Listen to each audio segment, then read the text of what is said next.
नमस्कार दोस्तों, मेरा नाम है जय। Welcome to Agri. आज हम चालू करें फ्रूट्स को पढ़ना।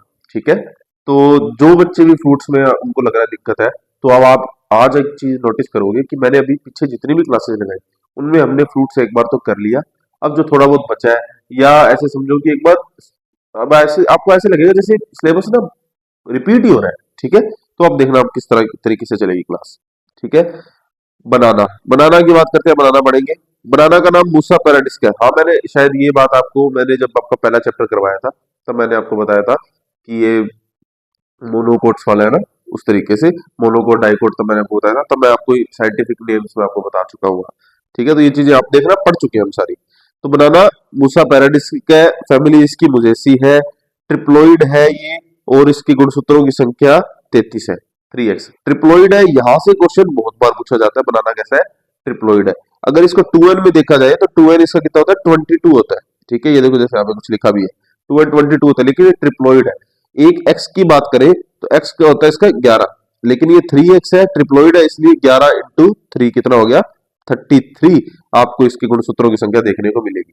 ट्रिप्लोइड वैरायटी की खास बात होती है कि उनके अंदर सीड नहीं पाए जाते, इसीलिए आप जब भी बनाना खाते हो तो आपने नोटिस किया हो, अगर आपने कभी नोटिस किया तो उसके अंदर बीज नहीं होते हैं, ड्यू टू ट्रिप्लोइड वैरायटी है। तो एक्सेप्शनली वैरायटी, एक लेडी सिंगर नाम की इसकी वैरायटी एक्सेप्शन है, जो कि वो डिप्लोइड है, द्विगुणित है, 22 गुणसूत्र उसमें पाए जाते हैं। वो कैसी है, एक्सेप्शनली लेडी फिंगर उसका नाम है। यहां से क्वेश्चन भी आपको देखने को मिलता है।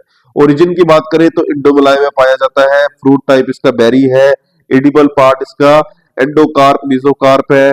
और अदर नेम इसके जैसे कि एडम्स फिज, कलपत्रु, फ्रूट या Apple of paradise, tree of haven, historical fruit. इस तरह के क्वेश्चंस आपको हर बार मिलेंगे देखने को, क्योंकि ये बहुत ही कॉमन क्वेश्चंस है और ये बहुत ही इंपॉर्टेंट फ्रूट है, और मैं इंपॉर्टेंट फ्रूट ही करवाऊंगा, तो आप इनको जरूर कंसीडर करोगे। एक एक लाइन, एक एक क्वेश्चन है। अब ये कुछ एक्स्ट्रा, जैसे कि टू एंड डिप्लॉयड स्पीशीज। अब स्पीशीज चेंज करते हैं हमने, हमारे काम की मूसा पैराडिसी का ही थी। ठीक है, लेकिन कुछ ऐसी स्पीशीज है जिन पे क्वेश्चंस देखने को मिले हैं, जैसे कि टेक्सटाइल और फाइबर इंडस्ट्री में एक स्पीशीज है बनाना की, मूसा बैसजू, इसका यूज किया जाता है। तो ये अपने आप में क्वेश्चन बन गया कि अगर फाइबर और टेक्सटाइल इंडस्ट्री में कौन सी स्पीशीज का यूज होता है बनाना की, तो मूसा बैसजू। वैसे मूसा बेल्बिसियाना, मूसा एक्यूमिनाटा, जिसमें जी9 जो आपकी टिश्यू कल्चर वाली एक वैरायटी थी, जी9 ग्रैंड ने, वो यहाँ से ली गई है। ठीक है, इस स्पीशीज के फ्रूट से ली गई है, बनाई गई है। इस तरीके से क्वेश्चन आपको देखने को मिल सकते हैं, तो मैंने वो लिख दिया। वो सारी की सारी कैसी है, 2n स्पीशीज है, मतलब इनके अंदर आपको क्या देखने को मिलेगा, इनके अंदर आपको सीड देखने को मिलेगा। लेकिन हमारी जो ट्रिप्लोइड वैरायटी है, जो हम यूज करते हैं खाने के लिए, उसके अंदर आपको सीड नहीं देखने को मिलेगा।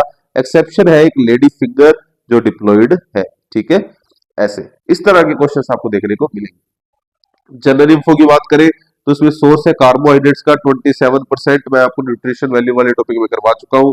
मोनोकोट प्लॉट है आपका, मोनोकोट के लिए मैंने आपको ट्रिक भी बताई थी, मोनू बीडीपीसी। ठीक है, उसके अंदर बनाना था, वो मोनोकोट है।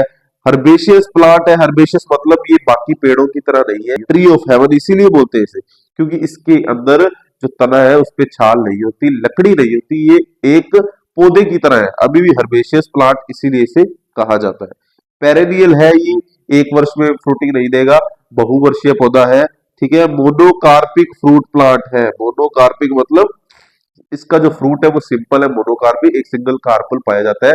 अगर आपको ये नहीं पता मैं क्या बता रहा हूँ, तो हमारी जो कह सकते हैं कि फ्रूट्स की जो हमारी क्लास है, टाइप ऑफ फ्रूट्स, ठीक है, तो आप वहां जाके इसको, इस कॉन्सेप्ट को कंप्लीट कर लीजिए।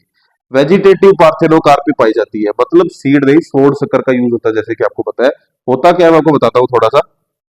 जैसे ये बनाना का प्लांट है, ठीक है, ये बनाना का प्लांट है, और इसके साथ क्या होगा, ऐसे कोई सीड तो है नहीं, तो इसके साथ ही ना छोटे छोटे शक्कर ग्रो करने लग जाएंगे, बनाना जैसे प्लांट जैसे छोटे छोटे। तो उनका ही हम क्या करते हैं, यूज कर लेते हैं, काट के दूसरी जगह लगा लेते हैं। तो वेजिटेटिव पार्थेनोकार्पी, कोई निषेचन नहीं होता, सीधा सीधा डायरेक्ट संतति तैयार हो जाती है, स्प्रिंग तैयार हो जाती है इस तरीके से। इनफ्लोरेसेंस इसमें स्पेडिक्स टाइप का पाया जाता है। एक और क्वेश्चन है, अगर एग्जाम मॉडरेट टू डिफिकल्ट जा रहा है, ठीक है, moderate to difficult, moderate to hard जा रहा है, तो इस तरह के क्वेश्चन आते हैं कि बनाना का इन्फ्लोरेसेंस कैसा है, स्पेडिक्स है, फ्लोवर आर कवर्ड विद स्पीथ। स्पीथ क्या होता है? ब्रैकेट स्ट्रक्चर, ब्रैकेट जैसी स्ट्रक्चर होती है, ब्रैकेट होता है ना, उसकी जैसी स्ट्रक्चर होती है। ठीक है, flower are covered with spathe, bracket जैसी structure. This type of inflorescence known as spadix. इस तरह का जो इन्फ्लोरेसेंस होता है वो स्पैडिक कहलाता है। अब बात करते हैं स्पैडिक जो प्रेजेंट किन किन में होता है। स्पैडिक जो है वो कौन कौन से और प्लांट्स है जिनमें देखने को मिलता है। ठीक है, तो किन में देखने को मिलता है? तो स्पैडिक्स आपका देखने को मिलता है आर्कनट सुपारी में, बनाना में, कोकोनट में, डेट पाम में। तो ये आपकी ट्रिक भी है, ट्रिकियरी ए बी सी डी, इनमें आपको देखने को मिलता है स्पैडिक्स टाइप इन्फ्लोरेसेंस। अब बात करें बनाना इन्फ्लोरेसेंस इज गाइनोमोनेशियस।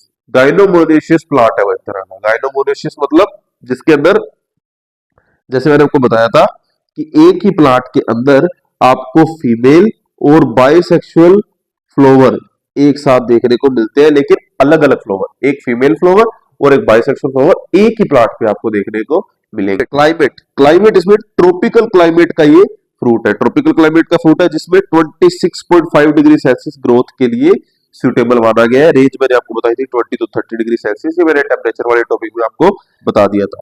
सोइल पीएच सबको पता है 6.5 to 7.5 की तरह रखते हैं। लेकिन अगर मोर एसिडिक सोइल हो जाए, सोइल एसिडिक ज्यादा हो जाए, तो पनामा विल्ट डिजीज आपको देखने को मिलेगी। उसके अंदर पनामा विल्ट डिजीज देखने को मिलेगी। ये चीज आप गौर करना, यहां से क्वेश्चन भी आ जाता है। ठीक है, यहां से क्वेश्चन भी देखने को मिलता है।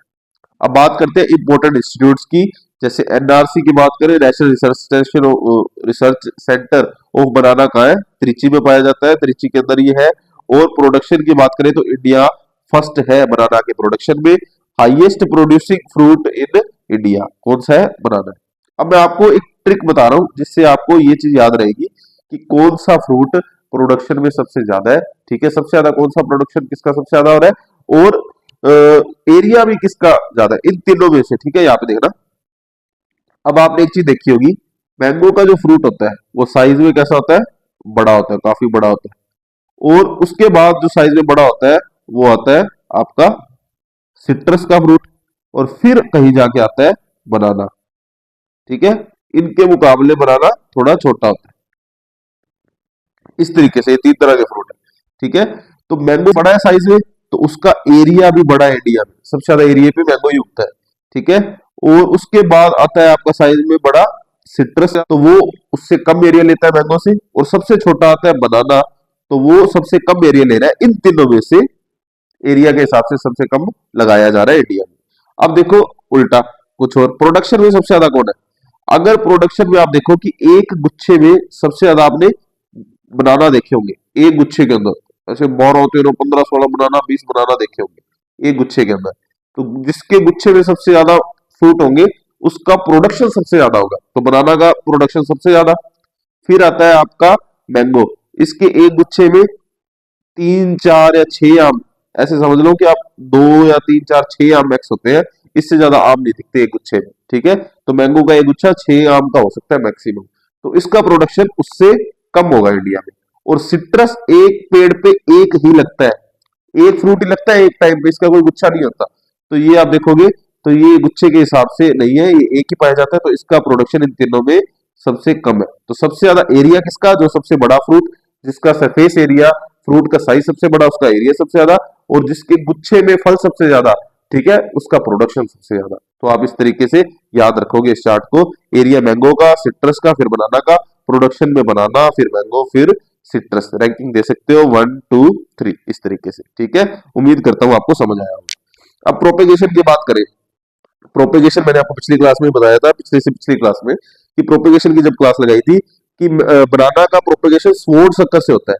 500 से 750 ग्राम एक स्वॉर्ड शक्कर का वेट होता है आइडियली, स्वॉर्ड शक्कर से होता है। और टिश्यू कल्चर से ग्रैंड नेने G9 नाम की वैरायटी तैयार हुई है, अभी उसकी मैंने बात अभी पीछे बताई। दूसरी एक और बात, कभी कभी स्वॉर्ड शक्कर नहीं दिया होता ऑप्शन में, आपको दिया हुआ ऐसे क्वेश्चन आ जाएगा कि कट बनाना का जो प्रोडक्शन है वो कैसे हो रहा है, प्रोपेगेशन कैसे हो रहा है, सॉरी प्रोडक्शन क्या, कट बनाना का प्रोपेगेशन कैसे हो रहा है, तो वहां पे राइजोम्स लिखा होगा, तो राइजोम्स बिल्कुल सही आंसर होगा। हर जगह स्वॉर्ड शक्कर नहीं लगा सकते क्योंकि ऑप्शन में नहीं होगा हर जगह। ठीक है, जब स्वॉर्ड शक्कर ऑप्शन में हो तो स्वॉर्ड शक्कर, अगर स्वॉर्ड शक्कर ऑप्शन में ना हो तो राइजोम। ठीक है, प्लांटिंग टाइम की बात करें, प्लांटिंग टाइम इसमें जून जुलाई मोस्ट प्रोबेबली सारे फ्रूट्स का, जनरली सारे फ्रूट का, प्रोबेबली क्या, जनरली सारे फ्रूट्स का ही प्लांटिंग टाइम जून जुलाई होता है। 50 into 50 into 50 सेंटीमीटर का इसका पिट साइज है ये, ठीक है, यहाँ पे लिखा नहीं, ये पिट का साइज है, गड्ढे का साइज। और आर इंटू पी रखते हैं हम 2 into 2 मीटर, इसकी बनाना की भी और पपाया की भी। लेकिन हाई डेंसिटी के लिए बनाना को आजकल 1.2 मीटर से और 1.5 मीटर, जितना आपका ठीक लगे, आपको 1.2 से 1.5 मीटर तक आप रख सकते हो। कॉमन डेज में मतलब आजकल यूज करते हैं हाई डेंसिटी, अगर आपको किसी जगह पे बहुत ही ज्यादा सघनता से प्लांट्स को ग्रो करना है, ऑर्चार्ड को स्टेब्लिश करना है। तो अब इंटरकल्चरल जो ऑपरेशन है, यहां से बनाना के बहुत ज्यादा क्वेश्चन आते हैं। आपसे डायरेक्ट पूछा जाता है प्रोपिंग, आपसे डायरेक्ट पूछा जाता है डीसकरिंग, ठीक है, अर्थिंग अप क्या होता है, डीनेवलिंग क्या होता है, मेटोकिंग क्या होता है, यहां से ये सारे के सारे बहुत इंपॉर्टेंट है, इनको आप जरूर कंसीडर करोगे, बहुत इंपॉर्टेंट है ये, बहुत इंपॉर्टेंट, ठीक है। प्रोपिंग क्या होता है, गिविंग सपोर्ट, सपोर्ट देना, पौधे को सपोर्ट देना प्रोपिंग होता है।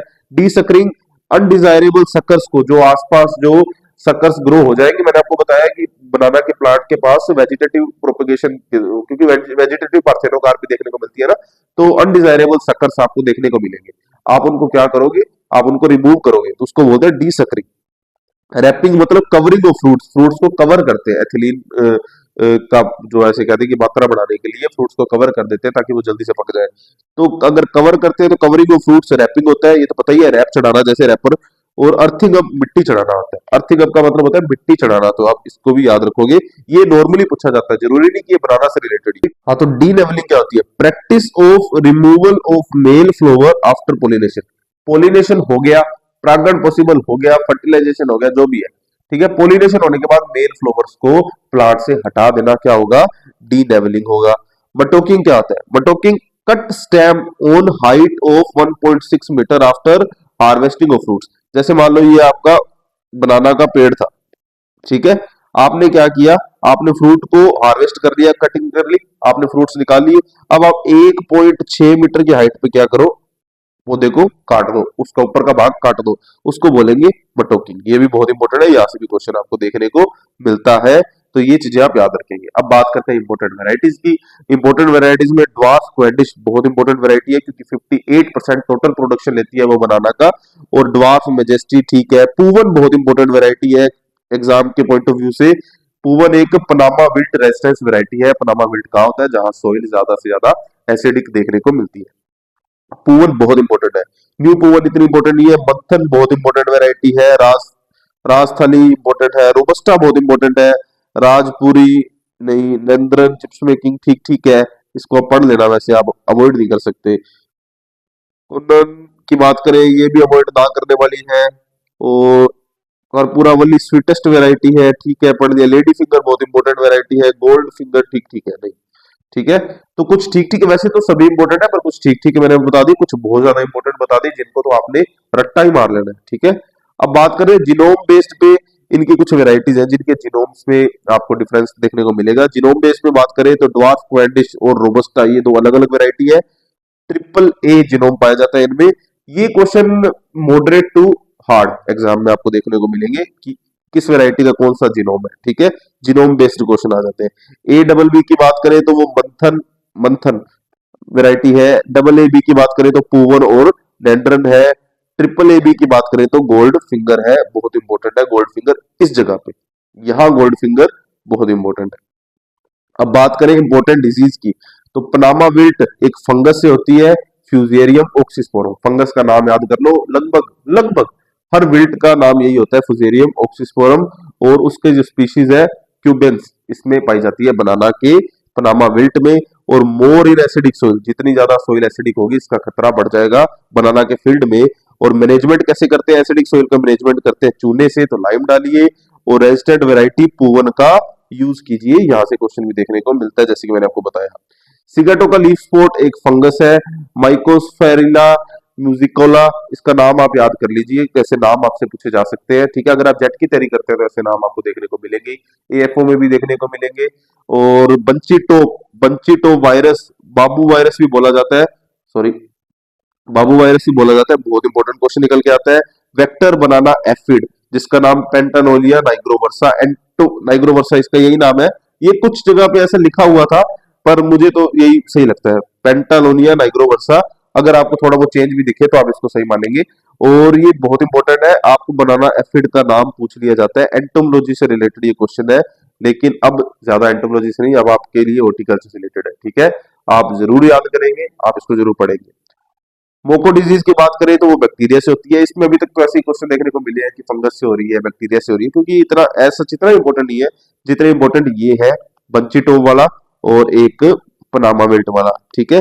जिसमें भी पूवन से एक क्वेश्चन आता है, इसमें बनाना एफिड का नाम पूछ लेता है, और इस तरीके के क्वेश्चन यहाँ पे बनते हैं। कोकन की बात करें, कोकन वायरस जनित या विषाणु जनित रोग है, ट्रांसमिटेड बाय एफिड्स। ये भी एफिड द्वारा क्या होता है, ट्रांसमिट होता है, फैलता है। इसका वेक्टर कौन है, एफिड है। इंसेक्ट की बात करें, राइजोम विविल इंसेक्ट बहुत इंपॉर्टेंट आता है बनाना में, जिसका नाम है कोस्मोपोलिटस सोडिडस मोनोफेगस पेस्ट ऑफ बनाना। ये इसी तरीके से क्वेश्चन आएगा, monophagous paste of banana question mark, तो आपको लिखना होगा राइजोम विविल। कभी कभी ये भी नहीं दिया होगा तो ये नाम दिया होगा, ठीक है। राइजोम विविल डायरेक्ट नहीं आएगा तो ये नाम आएगा, साइंटिफिक नेम आएगा, ठीक है। तो इसको भी रट्टा लगा लो। स्टोरेज के लिए टेम्परेचर कितना चाहिए, 13 डिग्री सेल्सियस चाहिए। रिलेटिव ह्यूमिडिटी 90 टू 95% रखनी चाहिए, और इसको आप 3 हफ्तों तक बढ़िया स्टोर कर सकते हो, क्योंकि खराब होने वाली आइटम है, तो इतना ही स्टोर, इतने टाइम तक स्टोर बहुत होता है, ठीक है। उसके बाद आप खा लीजिएगा। तो अब मिलेंगे नेक्स्ट वीडियो में, तब तक के लिए हमें सब्सक्राइब कर लीजिए। हम लोग क्वालिटी बिलीव रखते हैं। नेक्स्ट वीडियो मिलते हैं। Thanks for watching, bye bye guys.